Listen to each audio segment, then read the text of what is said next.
I'm Farida Makame, I'm from Tanzania.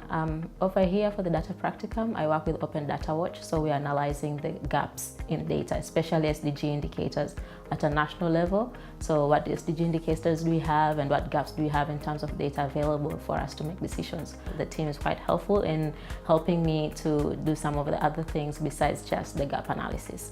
So part of our practicum gives us time to network with other people. It also gives us time to work on our projects, to collaborate between the fellows. So we've already met with 4 other organizations that work in similar areas to me, maybe within my country or not.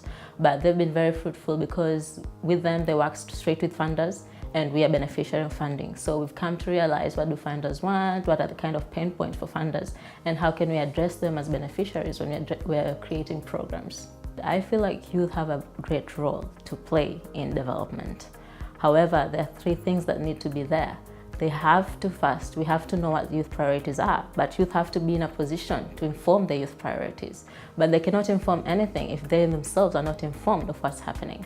So even if you bring them into a conversation, they need to have the information to start the conversation for it to be really meaningful. And once they're in the conversation, they need to be part of the implementation. So as a data ambassador is to really champion the fact that data is asset, but it has to be to the right person at the right time. And the people have to understand what that asset means and how that can be used to create a competitive advantage. The African continent is huge. We have so many countries. The experience through the fellowship is the only time that you don't have to travel to all 52 or whatever number of countries in Africa. You get to meet them in one place. You get to live with some Pan-African for 6 weeks in an institution. You get to see what is common between the problems we have and how can we mobilize resources. How can we use our competitive advantage to help each other, to collaborate. One of the best or important thing to create a common vision is a good understanding of the problem.